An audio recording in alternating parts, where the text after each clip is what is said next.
होता है तब जाकर के मिलता है। और जब आप एक बार इस कथा को श्रवण कर लो तो महाराज भागवत जी ही कहती ही मोहर मोहर मोहर रसिका भूभाव का। जब एक बार मिल जाए तो फिर बार बार पाने की इच्छा होती है, और जब बार बार मिल जाए तो उसी को फिर श्रोता नहीं कहा जाता, उनको फिर रसिक कहा जाता है। आज तो हम आप श्रोता बन करके बैठे हैं, यद्यपि यहाँ पर कथाएं होती रहती हैं, लगभग हम ही 1 2 3 ये चौथी कथा हमारी है। यहाँ दो घर में, दूसरी ये है, और एक माता जी के स्थान पर और एक वहां माता जी के स्थान पर। तो लेकिन जब उस कथा के प्रति आपकी श्रद्धा, आपकी भावना और आपका जो संयोग जुड़ जाए, आपके हृदय का जो तार है वो मिल जाए इस कथा से, तो वही आपके इस जीवन की, हमारे इस जीवन की सार्थकता है। संसार में बहुत से लोग हैं और बहुत सारे तरह के लोग हैं। कोई कहता है हमारे पास इतनी संपत्ति है, हम बड़े सुखी हैं। कोई कहता है महाराज हमारा नमक रोटी चल रहा है, हम बड़े सुखी हैं। कोई कहता है हमारा बड़ा नाम है, लोग बड़ी इज्जत करते हैं, लोग बड़ा सम्मान करते हैं, हम सुखी हैं। पर वास्तविक सुख क्या है? वास्तविक आनंद क्या है? गोस्वामी बाबा कहते हैं जब आपका मन कह दे, आपका हृदय नाचने लग जाए, झूमने लग जाए, वो वास्तविक आनंद है। आपकी सारी मर्यादाओं को भूलकर मैं कौन हूँ, मैं कहां पर हूँ, मैं किसके साथ हूँ, ये सब भूल जाए और बस केवल एक बात याद रहे कि हम हैं और हमें मस्ती चढ़ी है हरि नाम की, और इस हरि नाम की मस्ती में हम तो झूमेंगे, तो समझना वही परम आनंद है। परमानंद पूरी मन राजा, परमानंद पूरी मन राजा,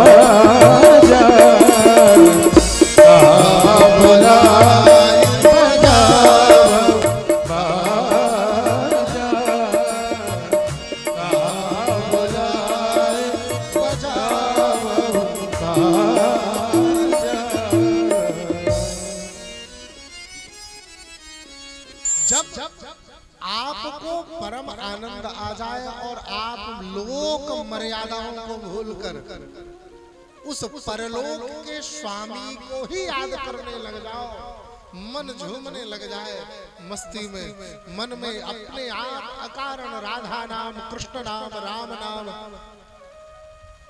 गूंजने लग जाए, तो समझना अब ये हमारे जीवन का असली सुख मिल गया है।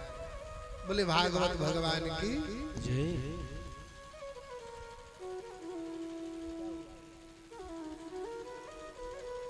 महाराज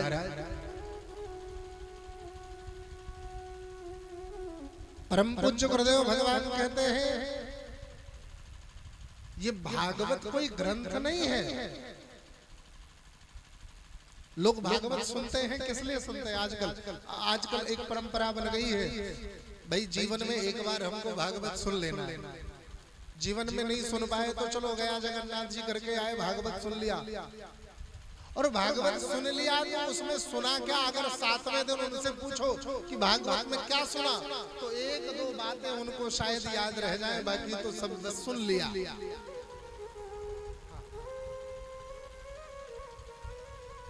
अगर आपने भागवत को कथा समझकर सुन लिया तो फिर कोई बात नहीं, तो फिर सुन लिया तो सुन लिया। लेकिन भागवत को समझकर यदि आपने सुन लिया तो वही आपके जीवन का असली सत्य है, सुख है। क्यों? क्योंकि भागवत कोई ग्रंथ नहीं, कोई कथा नहीं है। श्री व्यास जी महाराज से पूछा किसी ने, ये भागवत क्या है? तो व्यास जी महाराज ने कहा, ये भागवत मेरा इष्ट है। कैसे? श्रीमद् भागवताख्योऽयं प्रत्यक्षं कृष्णमेव हि। ये भागवत मेरे श्री कृष्ण है, मेरे इष्ट है। श्रीमद् भागवताख्योऽयं प्रत्यक्षं कृष्णमेव हि। दोनों बाहें फैला करके स्वीकरोसि मया नाथम्। हे मेरे प्राणनाथ, हे भागवतनाथ, आप मुझे स्वीकार करो। क्यों? मुक्त्यर्थम भवसागरे। इस भवसागर से मुक्ति के लिए आप मुझे स्वीकार करो, मुझे ग्रहण करो। आप मुझे अपने चरण शरण में स्थान दो। तो जिस दिन भागवत जी को आपने भागवत कथा मानकर सुना, वो तो दिन आपका गया। लेकिन जिस दिन आपने भागवत जी को कृष्ण समझ करके श्रवण किया, उसको अपने हृदय में आत्मसात किया, तो भागवत के एक एक शब्द में आपको कृष्ण मिलेगा, एक एक अक्षर में आपको कृष्ण मिलेगा, एक मात्रा में आपको कृष्ण मिलेगा। हरि व्यापक वक्र समाना, हरि व्यापक सर वक्र समाना। प्रेमत प्रगट होई मैं जाना, प्रेमत प्रगट होई मैं जाना। हरि व्यापक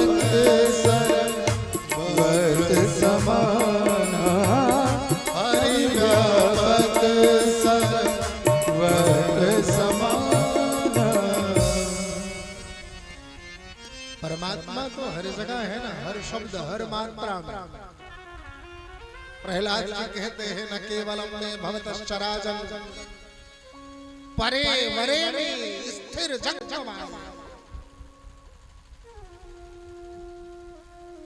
वो तो हर जगह है, जो पड़ा है उसमें भी, जो खड़ा है उसमें भी। परमात्मा कहाँ नहीं है। हाँ, बस उसको समझने की आवश्यकता है, और उसे समझाने का जो सरल साधन है, जो एक शाश्वत साधन है, वो है भागवत जी। बोले भागवत भगवान की।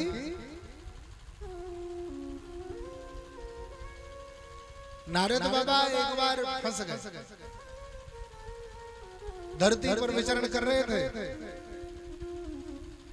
उनके साथ एक घटना घट गई। तो गए कहां? किसी श्रेष्ठ के पास जाना चाहिए, बद्रिका आश्रम चले गए। बद्रिका आश्रम में उनको मिले सनत सनंदन सनातन सनत कुमार।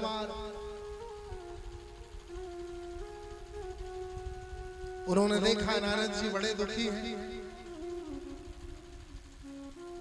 हे ब्राह्मण देव, आपके मन का, आपके जीवन का, आपके इस संताप का कारण क्या है, जिससे आपका मन दुखी है? आपके चेहरे पर मलिनता है। कथम ब्रह्मन् दीन मुखा कुतश्चिंता तुरो भव त्वरितं गम्यते कुत्र कुतश्चागमनं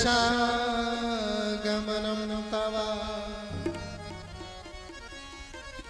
अब कहीं तो जा रहे हो, बड़े भागे भागे भागे भागे जा रहे हो। कहाँ जा रहे हो और आ कहाँ से रहे हो जो इतना दुखी मन है आप? तो कहते भैया क्या ही बताए, हमारे साथ एक खेल हो गया। क्या खेल हो गया? बोले आज तक तो हम इस संसार में विचरण करते थे, भगवान नारायण का नाम जपते जपते, बीड़ा बजाते, करताल बजाते, और नारायण नारायण नारायण नारायण जपते रहते जपते रहते। और जबते जबते हम इस धरती पर विचरण करते रहते, हमें लगा कि इस धरती पर और कुछ भी नहीं है भगवान नाम के अलावा, भगवत नाम संकीर्तन के अलावा और कुछ भी नहीं। लेकिन हम वृंदावन पहुंचे, और वृंदावन क्या है? बोले भक्ति की राजधानी है। भक्ति जहां पर रानी विराजती है, रानी बनकर के, वहां पर हमने देखा कि जो भक्ति के दो पुत्र हैं, ज्ञान और वैराग्य, ये दोनों अचेत हैं, मूर्छित हैं, इनमें शक्ति नहीं है। और ऐसी मूर्छा की अवस्था में पड़े हैं, हिलते डुलते भी नहीं है। इनकी मां भक्ति खूब रुदन कर रही है। मुझे दया आई, मुझे लगा कि इनके लिए कुछ करना चाहिए।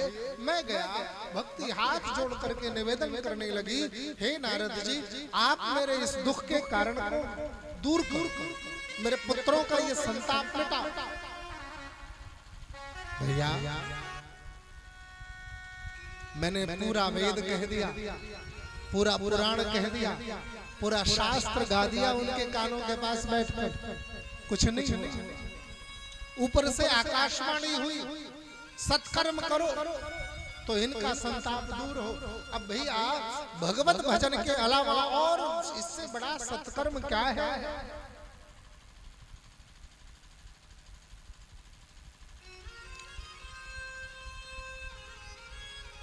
सनत कुमार मुस्कुराए,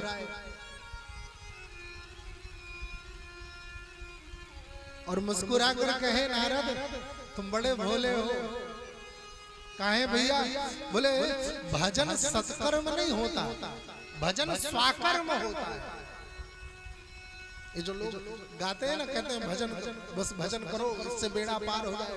महाराज भजन आपके मन की शांति के लिए है, मुक्ति के लिए नहीं। यदि आप मुक्ति पाना चाहते हो तो भजन नहीं, आपको जप तप और कथा के शरण में जाना होगा। भजन आपके मन की शांति के लिए है।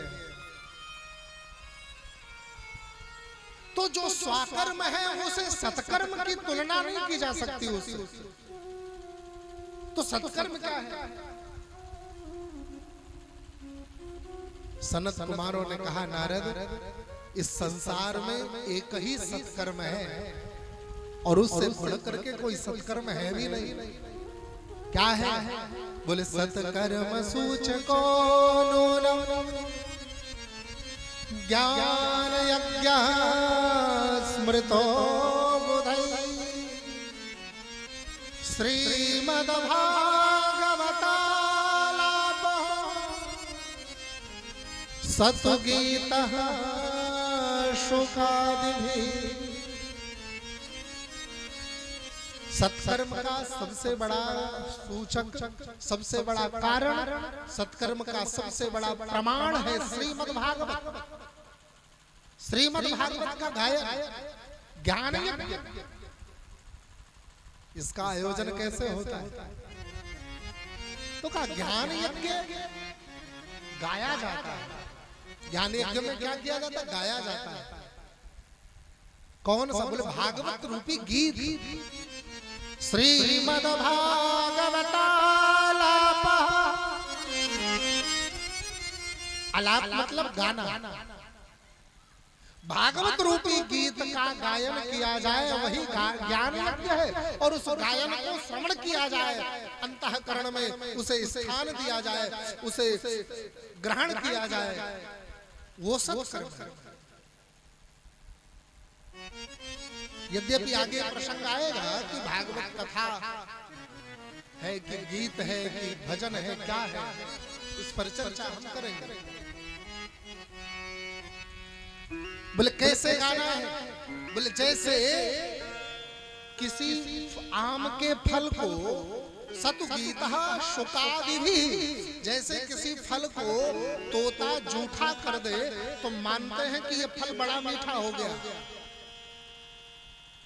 ये फल बहुत मीठा है, ये मानते हैं। ऐसे ही उसी मिठास के साथ, उसी आनंद के साथ इस गीत को गाया जाए और इसे श्रवण किया जाए। ये ज्ञानी है। सत्य गीत शोकादि भी। बोले भैया हमने कभी सुना नहीं है, इसके बारे में आप सुनाओगे?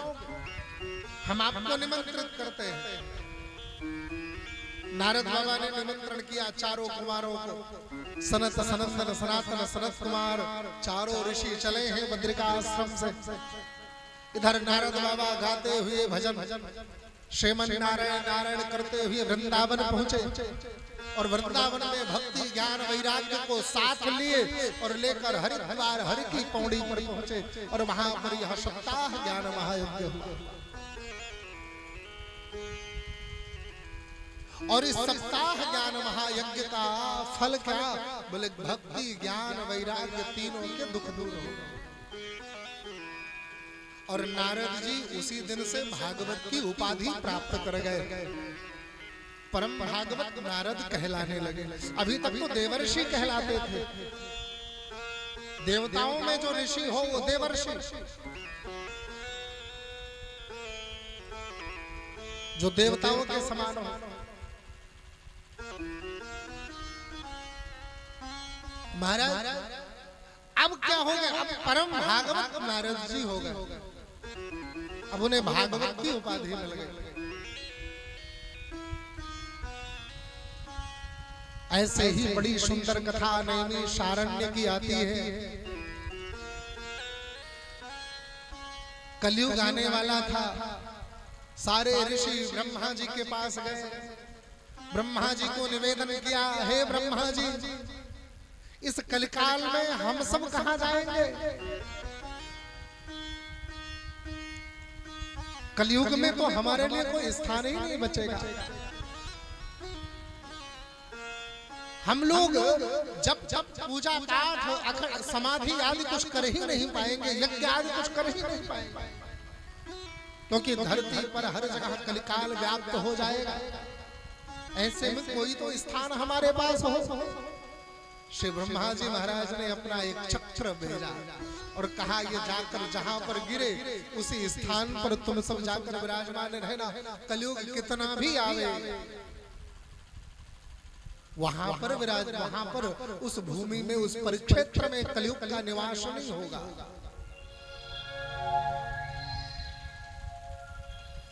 अब वो चक्र चला और उस चक्र का जो नेम है, जो गति है, वो गति समाप्त हुई, यानी नेम छीण हो गया। जहां पर जिस स्थान पर, उस स्थान को कहा गया नैमिषारण्य।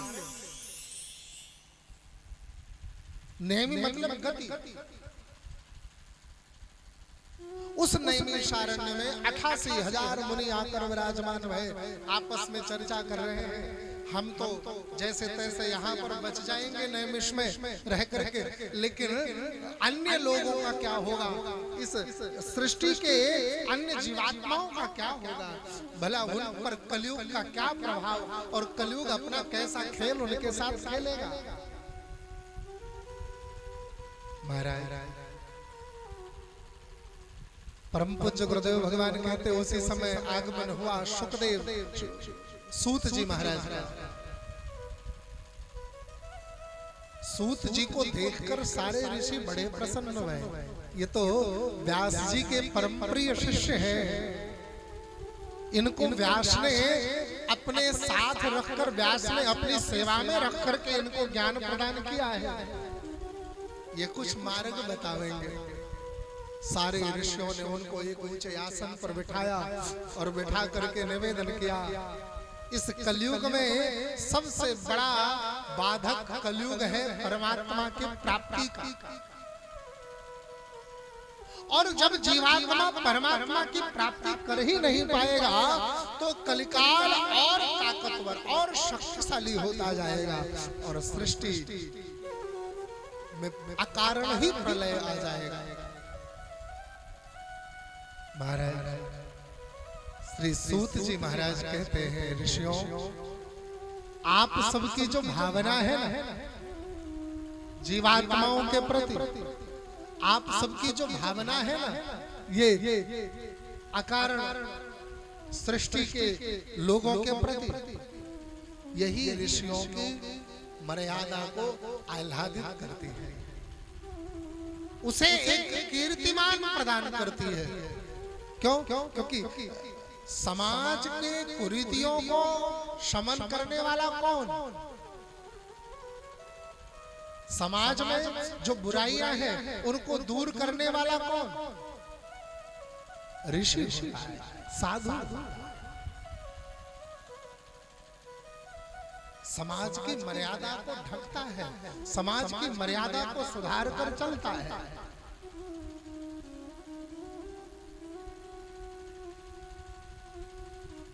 तीन लोगों को गोस्वामी जी कहते हैं, तीन लोग समाज के अनुसार नहीं चलने चाहिए।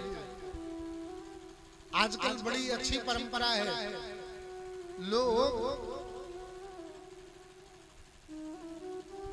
लोग भी सोचते हैं गुरुजी हमारे वैसे करें जैसे हम कहें, और गुरुजी भी कहते हैं हमारे जजमनवा ऋषियाए न जाए, यही नाते हम वैसे करी जैसे जजमनवा कहा था।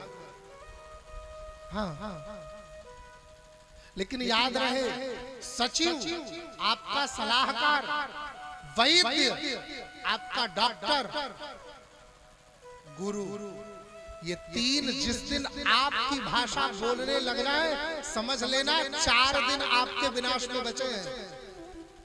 उसका विनाश नहीं होगा, आपका विनाश होगा। मात्र 4 दिन बचे हैं। उल्टी गिनती गिनना शुरू करो।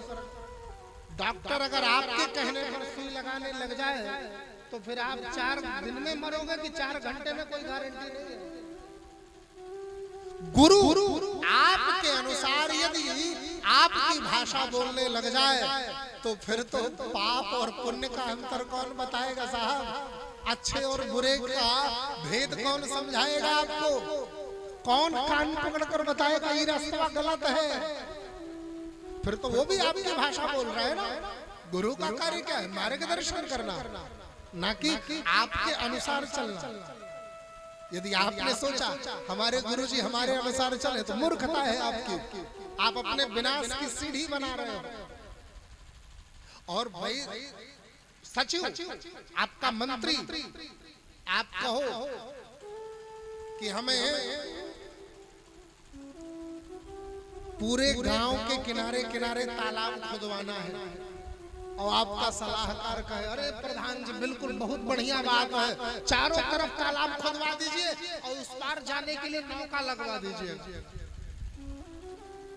हाँ, सड़क पर जाने के लिए नाव लग जाएगी, और गांव के किनारे किनारे तालाब खुदवा दीजिए।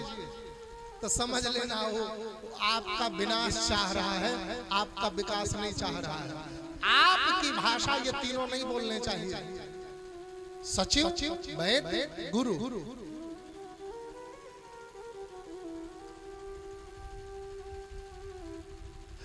सूत जी महाराज कहते हैं कि ऋषि ही समाज का मार्गदर्शक होता है, ऋषि ही समाज का चिंतक होता है।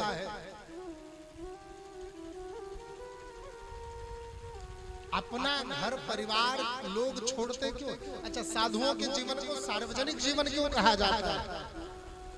इसलिए कि अब उनका जीवन उनके लिए नहीं है, उनके लिए मतलब उनके परिवार के लिए नहीं है, उनका जीवन संसार के लिए है।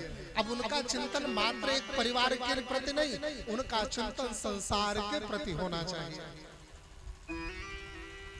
आज सनकादिक मुनि, शौनकादिक मुनि सभी कह रहे हैं कि हम तो जैसे तैसे बच जाएंगे, पर इस संसार के लोगों का क्या होगा? इनको तो न जप करना आता है, न तप करना आता है, न ध्यान धारणा योग समाधि, इनको कुछ भी करना नहीं आता। ये तो खाते हैं, कमाते हैं, सो जाते हैं, और इसी में इनका जीवन चला जाता है। ऐसे में तो कलयुग इनमें व्याप्त होगा और इनसे व्यभिचार पर व्यभिचार करवाएगा। लोभ के कारण ये लोगों को दुर्गति करे, लोगों की दुर्गति करेंगे।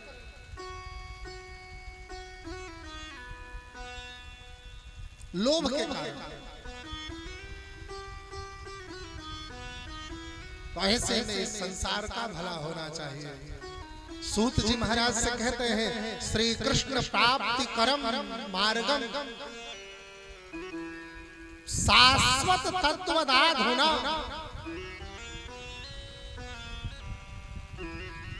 हे सूत, भगवान कृष्ण के प्राप्ति का सबसे सरल, सबसे सहज और सबसे कम दूरी का रास्ता जो शास्त्रों में वर्णित हो वो कौन सा है? काल व्याल मुख ग्रास त्रास निर्नाश हेतवे। ये संसार तो काल रूपी सांप के मुंह का निवाला बनता जा रहा है। काल रूपी अजगर के मुख में सब समा रहे हैं, लेकिन इनको बचाने के लिए कृष्ण की प्राप्ति करनी होगी। और कृष्ण को प्राप्त करने के लिए एक मार्ग चाहिए होगा जो शास्त्रोक्त हो, जो सरल हो, सहज हो, सुंदर हो। ऐसा मार्ग आप बताओ कि जिस पर ये चल करके भगवत प्राप्ति कर सके।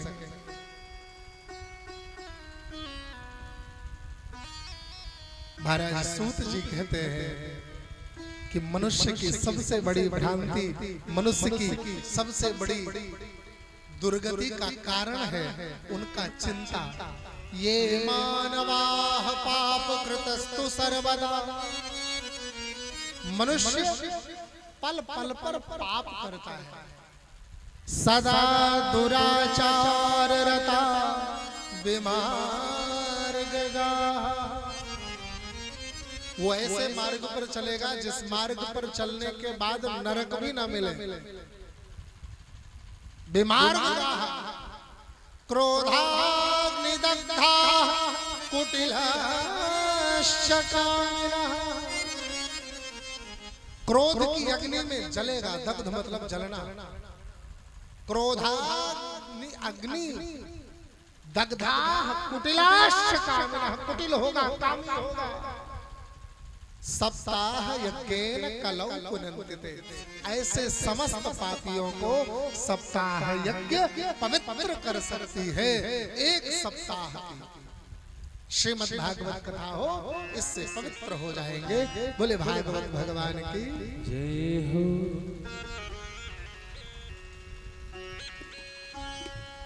महाराज जिसे श्रवण कर मिट जाती है हो, जिसे श्रवण कर मिट जाती है जन्म जन्म की कथा। जय जय राम कथा, जय श्री कृष्ण कथा, जय जय राम कथा, जय श्री कृष्ण कथा। जिसे श्रवण कर मिट जाती है हो, जिसे श्रवण कर मिट जाती है जन्म जन्म की व्यथा। जय जय राम कथा, जय श्री राम कथा, जय जय श्याम कथा, जय जय राम कथा।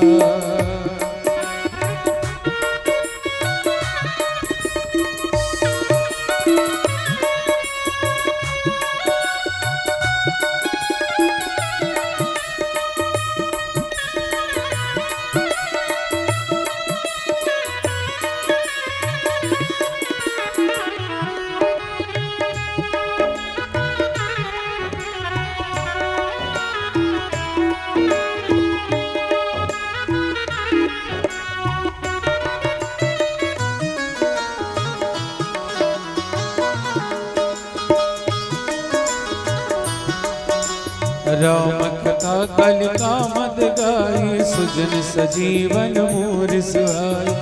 राम कथा कलिका मद गाई, सुन सजीवन मोर सुहाई। बुध विश्राम सकल जन रंजन, राम कथा कल कलुष विभंजन। बुध विश्राम सकल जन रंजन, राम कथा कल कलुष विभंजन। तेरा परमारथ बन तेरा परमारथ बन जाए, श्री नारद कर जता। जय जय राम कथा, जय श्री राम कथा, जय जय राम कथा, जय श्री राम कथा।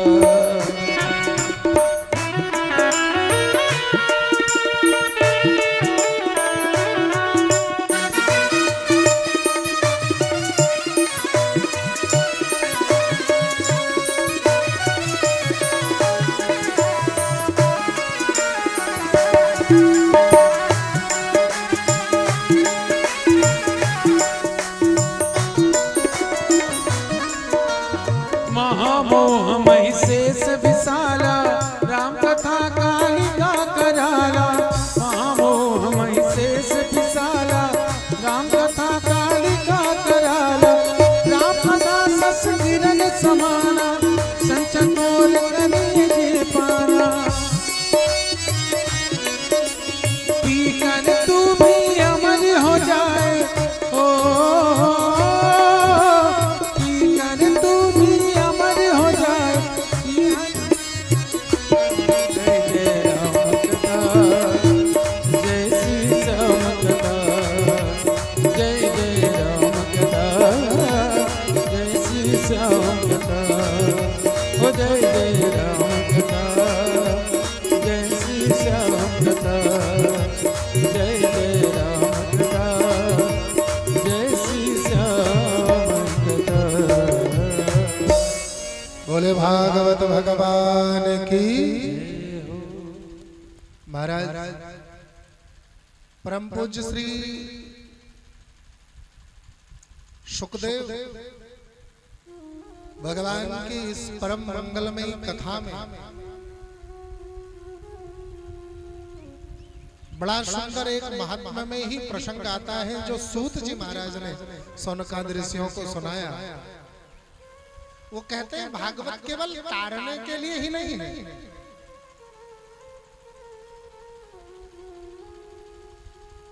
अगर कोई ये सोचे कि भागवत केवल भगवत प्राप्ति के लिए ही किया जाए तो महाराज ऐसा सोचना भागवत की शक्ति को ना पहचानना कहा जाएगा, माना जाएगा। भागवत की शक्ति क्या है? बोले इस संसार में तो आपको सब कुछ मिलेगा और उस संसार में भी सब कुछ मिलेगा, ये भागवत की महिमा है। इस संसार में यदि आपने कोई कर्म अकर्म कुकर्म किया है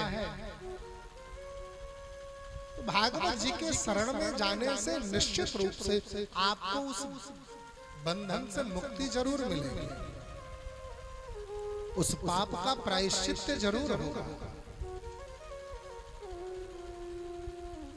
एक बड़ा सुंदर सा गांव है उत्तम नगर, तुंगभद्रा तटे पूर्वम अभूत मत्तन उत्तमम यत्र वर्णाः स्वधर्मेण सत्य सत्कर्म तत्परा। वहां पर सभी वर्णों के लोग रहते हैं, ब्राह्मण क्षत्रिय वैश्य शूद्र, और सभी अपने अपने धर्म का पालन करते हैं। उसी उत्तम नगर में एक ब्राह्मण रहते थे जिनका नाम था आत्मदेव, जिनके घर में सब कुछ था, पत्नी थी, संपत्ति थी, सुख सुविधा सब कुछ था। एक सुंदर सी गौशाला भी थी गौ की सेवा के लिए। प्रत्येक दिन दोनों पति पत्नी गौ माता की पूजा करते और उनकी सेवा भी करते। लेकिन संयोग से पाप जीवन में इतना था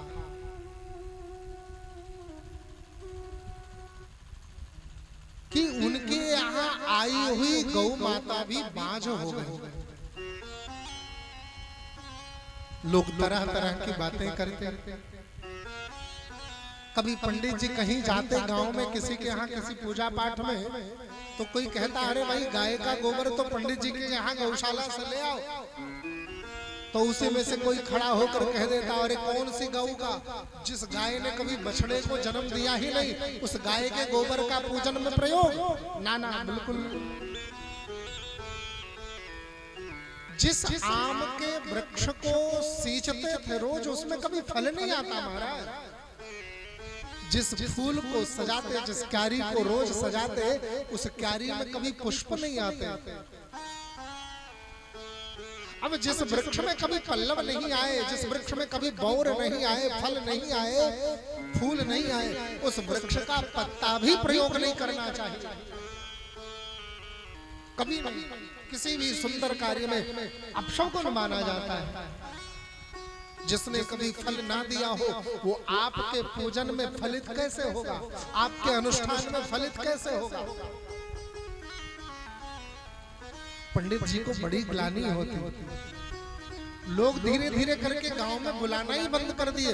बोले भैया शुभ कार्य करते हैं और उस शुभ कार्य में ऐसे ब्राह्मण का आना जिसके ना तो कोई संतान है ना तो कोई कुल है आगे चलने वाला, इसके कोई वंश को बढ़ाने वाला नहीं है, तो ये अपशगुन है, इसको समाज से बहिष्कृत करो।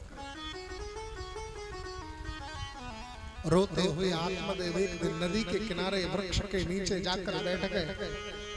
एक महात्मा आए, महात्मा से रोड कर कहने लगे गुरुदेव आज मैं आत्महत्या करने वाला हूँ।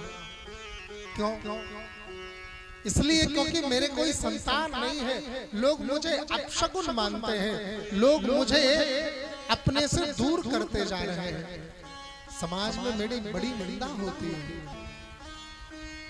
महात्मा ने कहा ये तो बड़ी सुंदर बात है, यहाँ पर लोग समाज से दूर भागते हैं और तुमको खुद ही समाज अपने से दूर कर रहा है, इससे सुंदर बात क्या हो सकती है?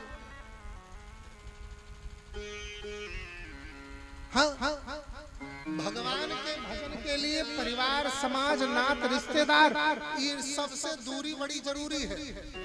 और अगर इन सबसे दूरी नहीं बन पाई तो भगवान का भजन नहीं हो पाएगा।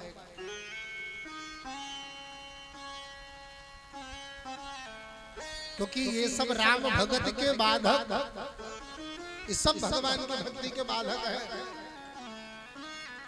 महात्मा ने कहा आत्मदेव तुम्हारा तो कल्याण हो गया, तुम्हें तो समाज ने खुद अपने से दूर कर दिया, अब निश्चिंत होकर के भगवान का भजन करो।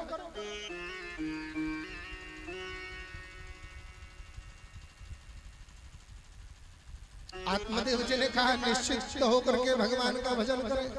अरे आपको क्या पता, आपने तो घर परिवार छोड़ दिया, आपको घर परिवार के सुख के बारे में क्या अनुभव है?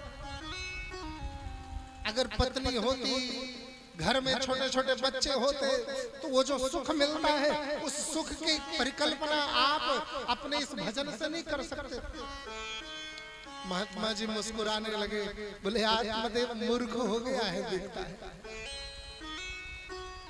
इसकी मूर्खता की पराकाष्ठा अब परवान चढ़ गई है, आकाश के शिखर पर चढ़ गई है। ये भजन को परिवार के किलकारियों से जोड़ रहा है। अरे कहां परिवार की किलकारियां कुछ समय के लिए है।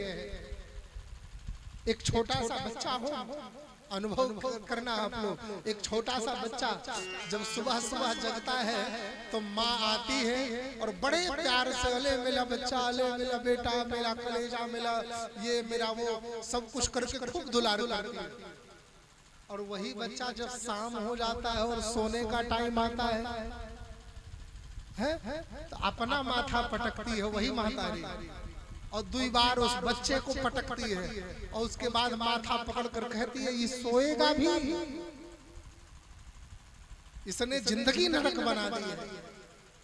अब विचार करो कि बच्चे की किलकारियां भी जब एक दिन में आपको इस तरह बदलती है कि सुबह उठते ही आपका प्रेम बढ़ता है और रात्रि शाम होते ही आपका क्रोध, आपका संताप,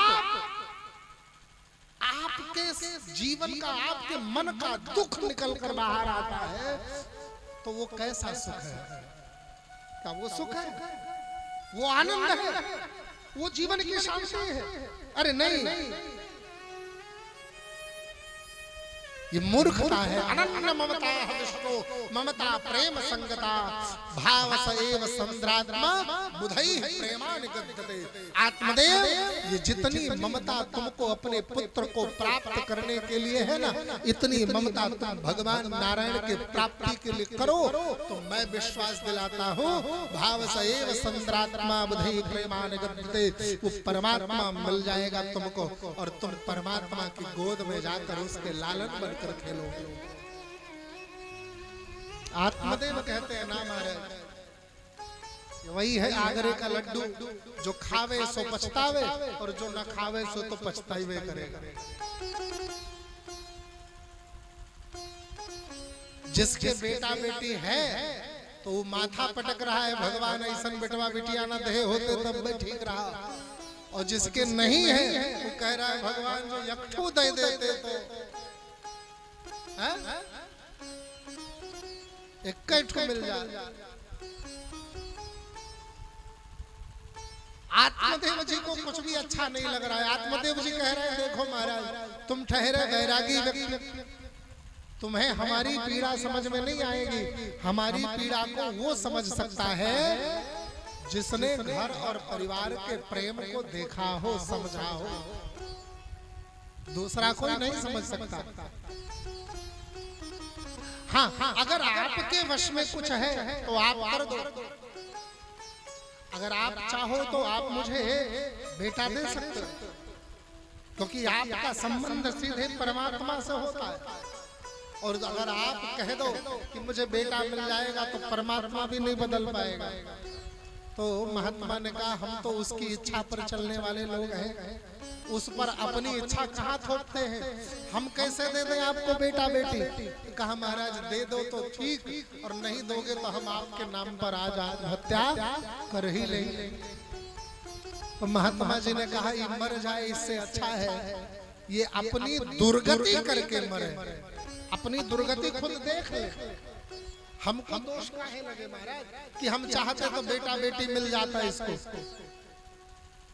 अगर दे देंगे तो अपनी दुर्गति खुद देखेगा, और नहीं देंगे तो हमको दोष लगेगा। तो इसका कार्य, इसका क्रियाकलाप इसी को समर्पित, एक फल दिया और कहा अपनी पत्नी को खिला देना, बेटा होगा। आत्मदेव जी बड़े प्रसन्न होकर आए, धुंधली देवी को फल दिया, कहा देवी फल खा लो। बोले कहां से लाए? बोले महात्मा ने दिया। बोले काहे लिए? बोले बेटा होगा। अब धुंधली और चिंता में, 9 महीने तक अपने पेट में कैसे संतान को रखूंगी? मैं तो दुबली हो जाऊंगी, कमजोर हो जाऊंगी, चक्कर आएंगे, उल्टियां आएंगी, मैं चल नहीं पाऊंगी। ये पीड़ा ये मैं कैसे सह पाऊं? अपनी सहेली को संदेश देकर बुलाया। बोले बड़े धर्म संकट में फंस गई हूँ। बोले क्या हुआ? बोले पंडित जी कहीं से फल लेकर आए हैं, कह रहे हैं कि इस फल खाने से बेटा होगा। तो बोले खा लो। बोले अरे तुमको तो पता है मैं कितनी कमजोर हूँ, वैसे भी दुबली पतली हूँ, मेरे शरीर में क्षमता है नहीं, और ऊपर से अगर मैं संतान को गर्भ में धारण कर लूंगी तब तो मैं और कमजोर हो जाऊंगी। आखिर मेरे ही रक्त से तो उसका संचन होगा, मैं नहीं गर्भ धारण करूंगी। तो फिर आखिर पंडित जी का क्या होगा? बोले उनकी भावनाओं का तो सम्मान करना ही पड़ेगा। तो बोले कैसे करेगी तू? बोले मेरे पास एक आइडिया है। क्या? बोले अगर तू समझे तो। बोले मतलब क्या? बोले एक प्रस्तावना है तेरे लिए। बोले क्या प्रस्ताव है? बोले देख तेरे पास धन नहीं है, कई संतान है, मेरे पास धन है, कोई संतान नहीं है, ये सब धन में क्या करूंगी अकेले? एक कार्य हो सकता है, अगर तू मेरे बदले में गर्भ धारण कर ले और अपना बच्चा हमको दे दे, तो वो मैं अपने पति को दिखाऊंगी और बोलूंगी ये मेरा बच्चा, आपका बच्चा। उनका भी सम्मान रह जाएगा और मुझे गर्भ धारण नहीं करना पड़ेगा। बोले पता तो चल ही जाएगा लोगों को। बोले वो मेरे ऊपर छोड़ दे, बदले में मैं तुझको धन दूंगी। सखी मान गई। कैसे करेगी? बोले मेरे ऊपर रहने दे, मैं कर लूंगी। एक दिन पंडित जी को बोली अब हमसे कुछ किया नहीं जाता, हम कुछ कर नहीं पाते जी। पंडित जी ने कहा था आपकी बहन को बुला दो। बोले ना, मेरी बहन तो मुझसे बहुत जलती है, अगर वो सुनेगी कि मैंने गर्भ धारण किया है तब तो वो जल भुनेगी एकदम। मेरी बहन को बिल्कुल मत बुला। बोले फिर मैं अपनी बहन को बुला दूं, वो आवेगी।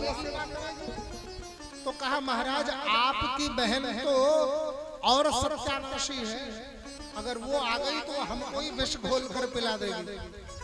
कहे कि माँ बेटा दोनों मर जाओ, तो हम भी मर जाएंगे, पत्नी से भी हाथ धो बैठोगे और बेटा तो मिलने से रहा। बोले फिर किसको बुलाए? बोले मेरी सहेली बचपन की है, मुझे बहुत मानती है और उसने बड़े बड़े मंदिरों में जाकर मेरे लिए मन्नत मांगी है कि अगर मुझे एक बेटा हो जाता तो बड़ा अच्छा होता।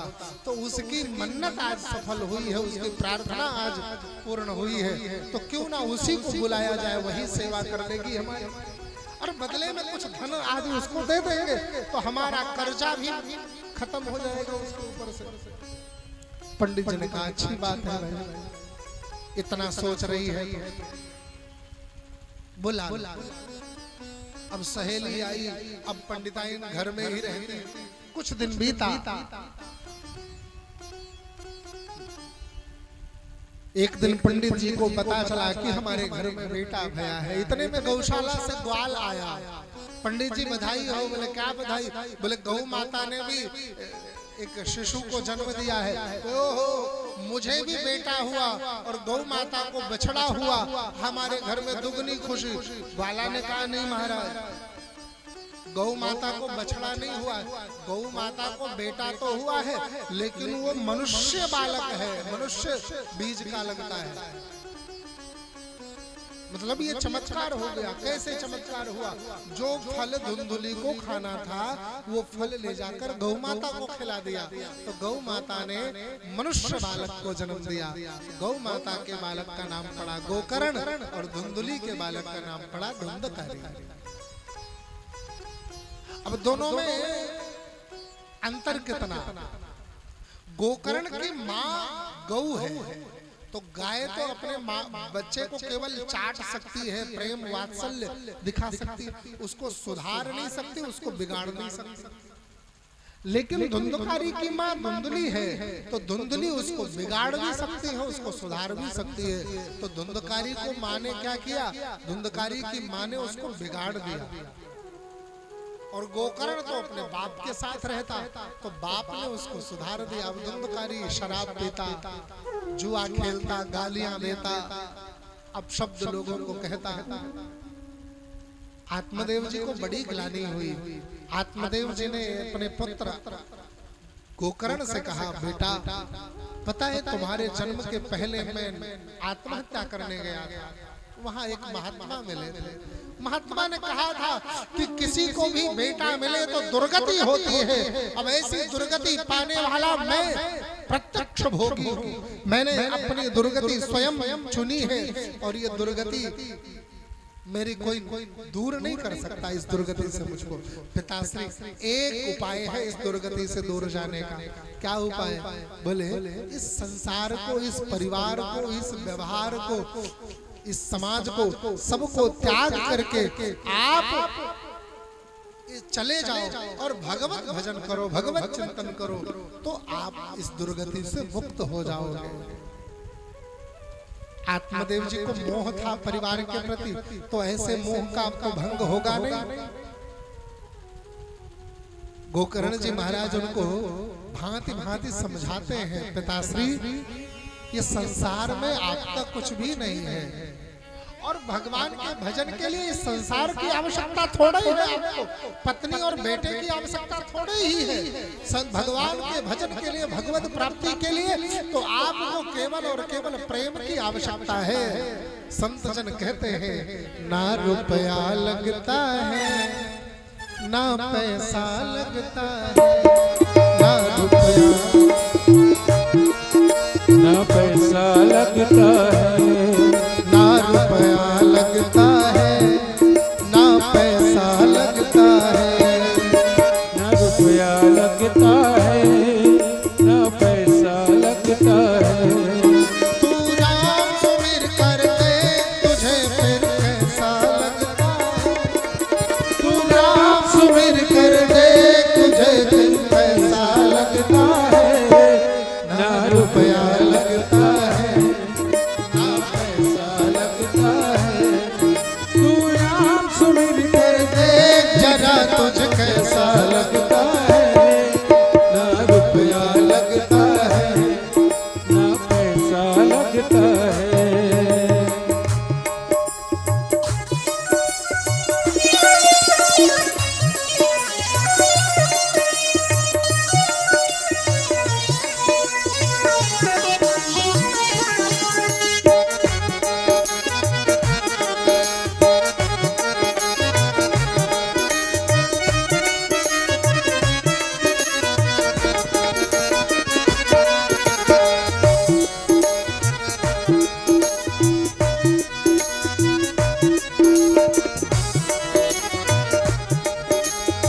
बिन पैसे के गणिका तर गया सदन कसाई।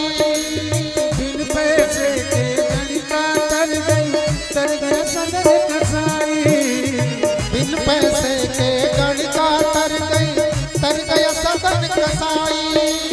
बिन पैसे के गणिका तर गया सदन कसाई। विष का प्याला मीरा पी गई। विष का प्याला मीरा पी गई। भज कर कृष्ण कन्हैया। ना रुपया लगता है ना पैसा लगता है। तू राम भजन कर दे तुझे पैसा लगता है। ना रुपया लगता है ना पैसा लगता है।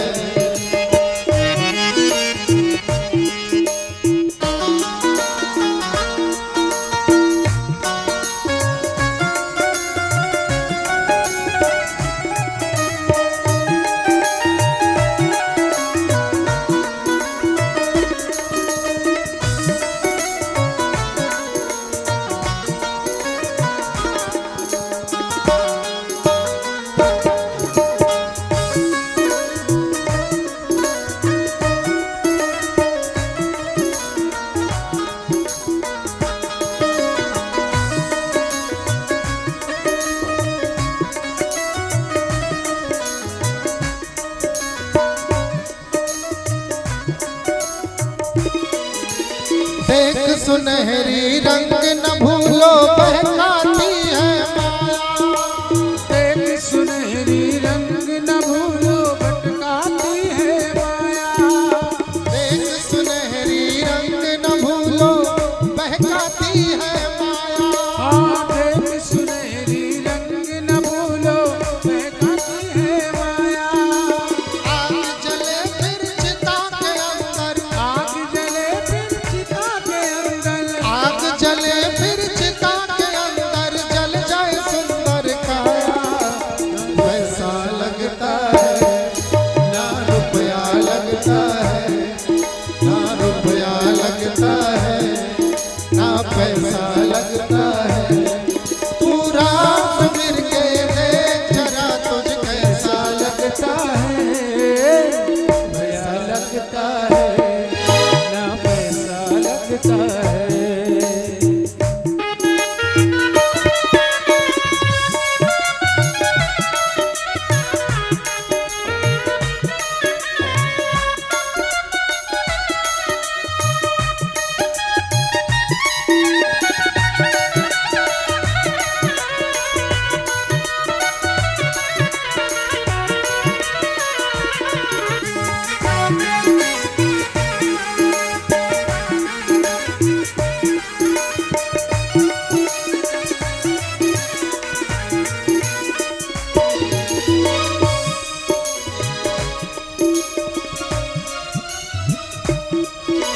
सपनों का संसार सुहाना 4 दिनों का मेला। सपनों का संसार सुहाना 4 दिनों का मेला। सपनों का संसार सुहाना 4 दिनों का मेला। सपनों का सुहाना 4 दिनों का मेला। छोड़ गए सब संगी साथी। छोड़ गए सब संगी साथी। छोड़ गए सब संगी साथी। उड़ गया हंस अकेला। ना रुपया लगता है ना पैसा लगता है। पूरा भजन कर दे तुझे फिर कैसा लगता है। ना रुपया लगता है ना पैसा लगता है। तू राम मिल कर दे तुझे फिर कैसा लगता है। ना रुपया लगता है ना पैसा लगता है। तू राम मिल कर दे जरा तुझ कैसा लगता है। तू राम मिल के देख जरा तुझ कैसा लगता है। तू राम मिल कर दे जरा तुझे कैसा लगता है। तू राम मिल के देख जरा तुझे कैसा लगता है। बोले भागवत भगवान की। गोकर्ण जी महाराज ने आत्मदेव जी को रात भर समझाया, रात भर समझाया। कहा पश्यानिशं जगदिदं क्षणभंगनिष्ठं वैराग्य राग रसिको भव भक्त निष्ठा। भव भाव का आप वैराग्य राग के रसिक हो जाओ, यत्र तत्र सर्वत्र केवल भगवान का ही दर्शन करो, इस संसार इस परिवार को भूल जाओ पिताजी। आत्मदेव जी घर छोड़कर जंगल चले गए। इधर गोकर्ण जी ने कहा बाप नहीं रहा जिससे प्रेम था, तो हम भी चले। ये भी चले गए। अब बचे कौन, माँ बेटा धुंधकारी और धुंधली। एक दिन धुंधकारी ने माई से पैसा मांगा, माई ने कहा नहीं है। बोले कुछ बेच दे, बोले सब बिक गया। तो कहा हमसे जबान लड़ाती है। उठा के एक कोई वस्तु उठा के दे मारा सर में, सर फट गया, माँ मर गई। अब तो अकेला बचा धुंधकारी, स्वतंत्र हो गया। 4 वेश्याओं से विवाह किया। रूप रस गंध स्पर्श, ये 4 प्रकार की वेश्याएं होती, स्त्री हो या पुरुष, ये सबके जीवन में होती और सबको बड़ा प्रिय होती है। हमारा रूप बड़ा सुंदर दिखे, हमें सुंदर स्वादिष्ट भोजन मिले, सुंदर इत्र महकने वाला हो हमारे शरीर में लगा, स्पर्श बढ़िया, हम एकदम अपने सोफे पर बैठे हो और कोई धीरे धीरे हमारे हाथ पैर सर को सहलाए। ये सुख किसको नहीं चाहिए, सबको चाहिए। और यही वेश्याएं आपके अंत का कारण बनती हैं। धुंधकारी समझ नहीं पाया। अच्छा एक बात मैं आपको और बता दूं, ये कथा जो आप सुन रहे हैं ना, इस कथा में आप स्त्री और पुरुष को प्रतिबिंब मान करके कथा जरूर सुनिएगा, लेकिन इसमें कोई भी स्त्री और कोई भी पुरुष है नहीं। ये विश्वास मत करिएगा कि कोई है, कोई स्त्री कोई पुरुष नहीं है। ये कथा आपके और आपके जीवन की है, आपके कर्मों की और आपके जीवन की है, किसी और की कथा नहीं है। यहाँ पर कोई कृष्ण और कोई राधा की कथा नहीं है, ये आपकी कथा है, आपके जीवन की, आपके कर्मों की कथा है। तो इसको अपने जीवन से जोड़िएगा, तब अच्छे से समझ में आएगा, सरलता से समझ में आएगी कथा। धुंधकारी ने उन वेश्याओं के प्रति इतनी आसक्ति करी, इतनी आसक्ति कि उनके आगे उसको कुछ सूझता ही नहीं। एक दिन क्या किया, चारों हाथ पांव बांधा और बांध करके उसे पीटने लगी। रोने लगा धुंधकारी, तो मुख में जलता हुआ अंगार डाल दिया, मुख जल गया। अब ये रो भी नहीं सकता, मर गया बेचारा। और चारों वेश्याएं छोड़कर चली गई। भला सौंदर्य किसी के पास रुकती है? सुंदरता आज आपके पास है, कल किसी और के पास रहेगी। ये स्वादिष्ट भोजन जरूरी है कि केवल आप ही को मिले? नहीं, दूसरे को भी मिल सकता है और वो उसके पास भी जा सकता है। ये रूप रस गंध स्पर्श, ये चारों को वेश्या इसलिए कहा गया कि ये 4 एक स्थान पर नहीं रहती, एक व्यक्ति के पास नहीं रहती, एक जीवात्मा के पास नहीं होती। और जो किसी एक के पास ना रहे उसी को व्यभिचार स्वरूप वेश्या का नाम दिया। तो ये चारों ने क्या किया, मार डाला इनको। अब गोकर्ण जी को किसी ने संदेशा दिया होगा, कहीं तीर्थों में किसी से भेंट हो गई होगी, तो पता चला होगा कि भैया हम तो माँ भी नहीं रही, तुम्हारा भाई भी नहीं रहा। तो गया और गया में जाकर के श्राद्ध किया, पिंडदान किया और लौट करके आए कि चलो गांव आदि को सबको हम बता दें कि हमारे पिताजी के लिए, माताजी के लिए, भाई के लिए, सबके लिए हमने तर्पण आदि कर दिया है। और अब आप सभी निश्चिंत रहना है, कोई ये मन में भय मत रखना कि धुंधकारी प्रेतात्मा बन करके घूम रहा है कहीं। तो आए रात्रि में घर में प्रवेश किए तो एक बड़ी छाया दिखाई पड़ी, बोल नहीं पा रही थी। तो थोड़ा सा पुण्य जल हाथ में जल लिया और संकल्प किया, अपने जीवन का थोड़ा सा पुण्य उसे समर्पित किया।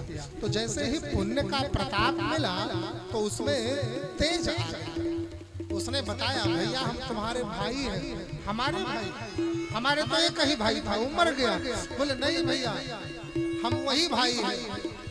कौन, क्या नाम है? धुंधकारी नाम है। बोले झूठ बोल रहे हो, हमने तो गया में श्राद्ध किया है। बोले 100 बार गया में जाकर श्राद्ध करो तो भी मेरी मुक्ति नहीं होगी। बोले क्यों? बोले स्वकीय नैव दोषेण ब्रह्मत्वं नाशतं मया, मैंने अपने दोष के कारण अपने ही कर्मों से अपने ब्रह्म तत्व का नाश कर दिया है, और जिसने अपने ब्रह्म तत्व का नाश किया हो उसकी मुक्ति संभव नहीं है, वो मुक्त नहीं हो सकता।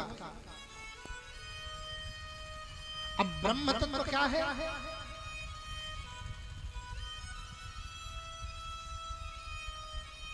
जीवात्मा का, किसी भी जीव का जो ब्रह्म तत्व होता है वो उसकी आत्मा होती है। ईश्वर अंश जीव अविनाशी, आत्मा क्या है? परमात्मा का ही अंश है। अब उसका जो ब्रह्म तत्व, उसका नाश कैसे होता है? जैसे आपका मन कहता है कि आप अभक्षा भक्ष करो, जो अखाद्य खादन है, जो खाने वाली वस्तु नहीं है उसको भी खाओ, जो पीने वाली वस्तु नहीं है उसको पियो। ये सब क्या है? ये उस ब्रह्म तत्व का नाश करना ही है। जैसे आपके शरीर से जब आत्मा निकलती है तो आप क्या करते हैं? आपके परिवार के लोग क्या करते हैं? शरीर को अशुद्ध मानते हैं और अशुद्ध मान करके उसे ले जाकर अग्नि संस्कार कर देते हैं, दाह कर देते हैं। क्योंकि अग्नि में जो कुछ भी जाए वो जल जाता है, वह पवित्र हो जाए, जल करके धुआं वाष्प बन जाता है। और अगर वही शरीर मिट्टी में गाड़ दिया जाए तो क्या होगा? सड़ेगा, कीड़े खाएंगे, मकोड़े खाएंगे, उसकी दुर्गति होगी।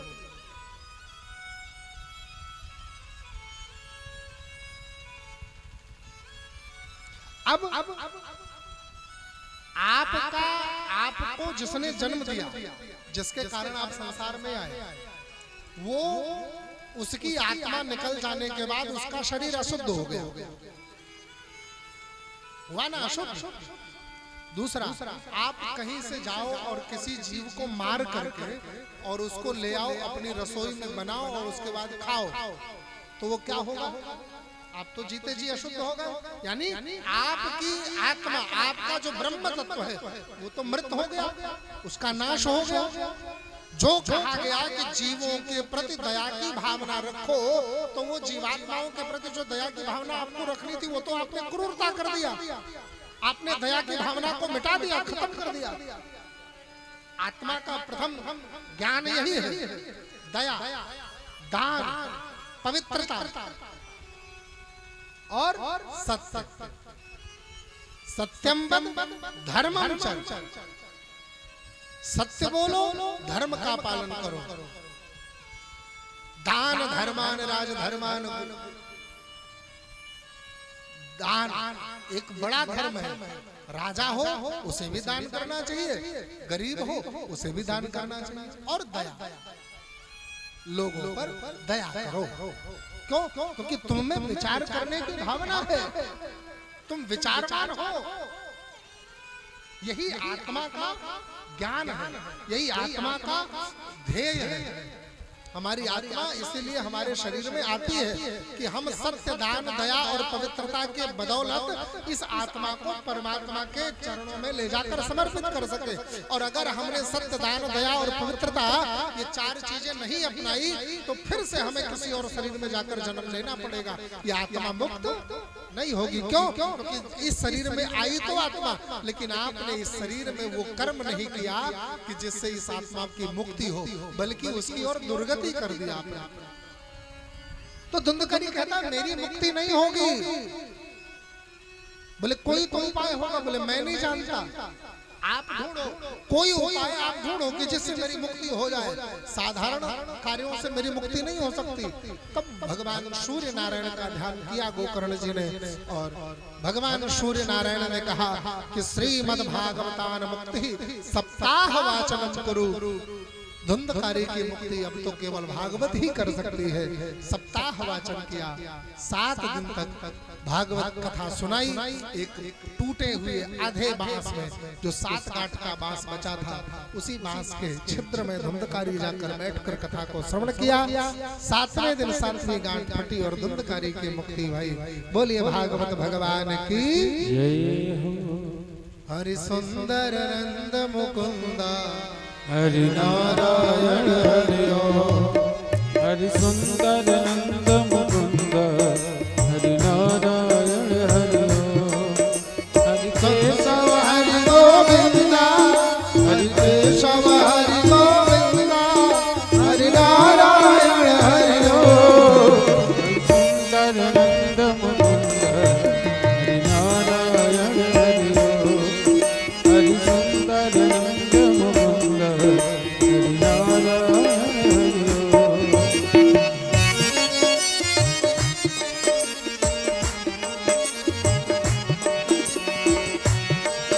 हरि सुंदर नंद मुकुंद हरि नारायण हरि ओम। सभी अपने अपने दरगाह में यथास्थान खड़े हो जाएं।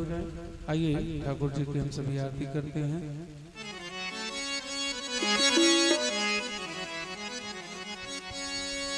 ओ ओ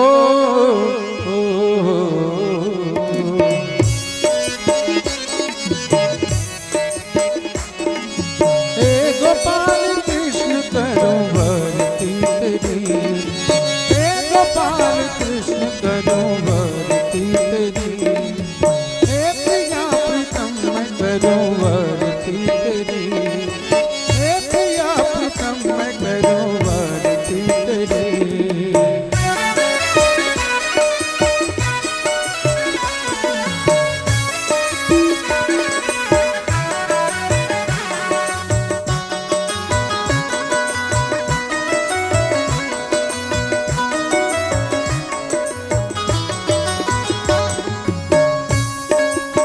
ये माटी का तन है तेरा, मन और प्राण भी तेरे।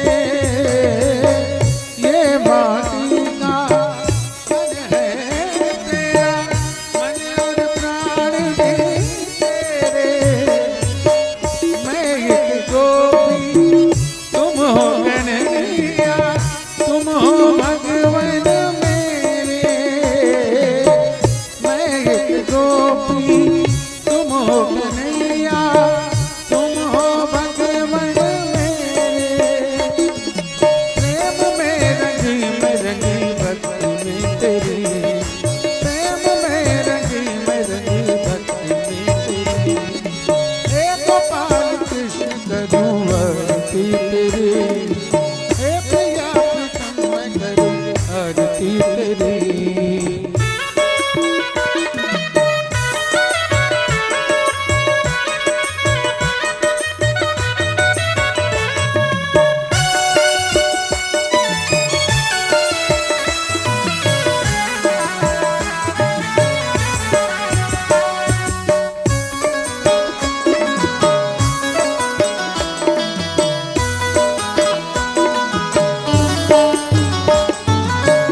कान्हा तेरा रूप अनुपम मन को हरता जाए। कान्हा तेरा रूप अनुपम मन को हरता जाए। मन ये चाहे हर पल अखियाँ तेरा दर्शन पाए। दरस तेरा प्रेम मेरा से तेरी। दरस तेरा प्रेम मेरा से तेरी। तुझ में उतारा बलि बन जाऊं सांझ सवेरे तेरा गुण गाऊं। प्रेम में रंगी भक्ति में तेरी। हे गोपाल कृष्ण करो भक्ति तेरी। हे प्रिया प्रीतम मैं करूं आरती तेरे। हरि ओम जलेन शीतलीकरणं शीतले तुम जगन्माता शीतले तुम जगत्पिता शीतले तुम जगद्धात्री शीतलाय नमो नमः। हस्ते यक्षपुष्पाणि गृहीत्वा मन्त्रं पुष्पाञ्जलिः। हरिः ॐ जनेन जदमयजन्तदेवास्तानि धर्माणि प्रथमान्यासन्न तेहनाकं महिमानः सचन्द्रजत्र पूर्वे साध्यः सन्तु देव। नानासुगन्धपुष्पाणि यथा कालोद्भवानि च पुष्पाञ्जलिर्मया दत्तो गृहाण परमेश्वरः। पापोऽहं पापकर्माहं पापात्मा पापसम्भवः। त्राहि मां पार्वतीनाथ सर्वपापहरो हरिः। मन्त्रपुष्पाञ्जलिः समर्पयामि। बोले व्यास भगवान की। सर्वे भवन्तु सुखिनः सर्वे सन्तु निरामया सर्वे भद्राणि पश्यन्तु मा कश्चित्